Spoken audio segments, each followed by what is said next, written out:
One Page Weekly with Nick Slavik. Paradox. Data plus feelings. It's time to write about something that's been bothering me for 2 decades. I have the desire to prevent my own children from experiencing the adversity and hardship that forged me. I also fear that keeping them from uncertainty, hardship, and pain will make them weak and ineffective. Currently, kids are trusted 3 times less now to walk or ride their bike to school than they were a generation ago. During that same period, persistent sadness and hopelessness has rose 57%, a record level. This is the paradox, a situation where both truths exist but seem to contradict each other. I strive for accuracy in all of my communication. I want people to really understand what I'm trying to say. I'm going to be talking about my youth. There are implicit biases and mismemories in how I'm going to describe my younger years.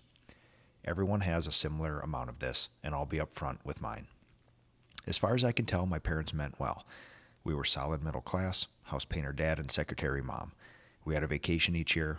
I always had food and clothes, although they weren't the brands I had hoped for. Really standard stuff. I walked to school every day, even in the snow and the rain, as I like to remind my kids. I had a job. I was bored, and I wandered around endlessly with no supervision as a kid. My parents would drop me off at Nana's house at Cedar Lake. I swam, I snorkeled, I took out the 14-foot Lund with the 10-horse Johnson out by myself way before I should have.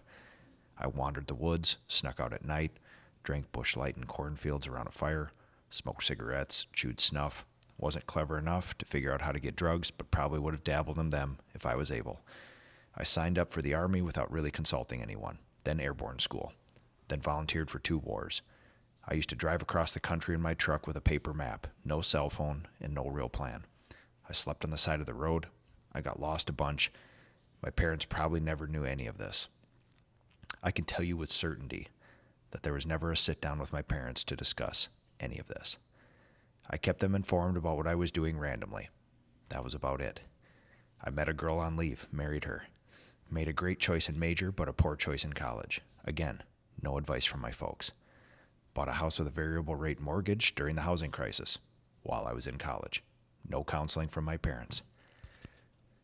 Left my own family business, had a pile of kids, bought a farm on speculation. No wisdom received from my elders. You get the idea. The part that I had not realized about my youth only until a few years ago was an overwhelming feeling of isolation. No support, no one to rely on. When I had a tough question about being a young person, I never thought to ask my parents, what's in it for me? A tense conversation? Guilt? I fought hard to gain the respect of my parents, and for that matter, almost anyone else, by proving my worth through action and outcomes. My self-worth was inextricably linked to tangible sweat, martyrdom, and the eternal ledger of each one of my relationships. This instilled in me a work ethic that I'd put up against anyone's. It also did not allow me to let things go or have any loose ends. Tense hypervigilance, sleepless nights, existential dread. If I didn't do it, no one would. But it also created in me an unhealthy drive to prove myself to others in any venue where I would get the chance. Great outcomes, totally unhealthy process. But here I am, healthier, happier, and wiser than I was 2 decades ago. I'd be horrified if any of my kids made even one of those choices alone, with no one to advise them or show them unconditional love, the safety to fail and learn. The thought of my kids wandering around town at 8 years old, them going through the crazy teenage years alone without the comfort of a parent, them deciding to do what to do after high school and not involving me and my wife makes me angry, then sad. Deciding who to partner with in life without a wise elder to mentor them. I'm not sure I can allow my kids to experience the same things that made me who I am, and at the same time, I'm afraid to involve myself too much, preventing them from experiencing the beautiful pain, chaos, and randomness of life. This is the definition of a paradox.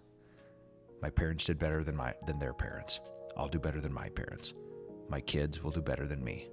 No one will be perfect, and we'll be just fine, I suppose. Or not. We'll figure it out. This has been One Page Weekly with Nick Slavik.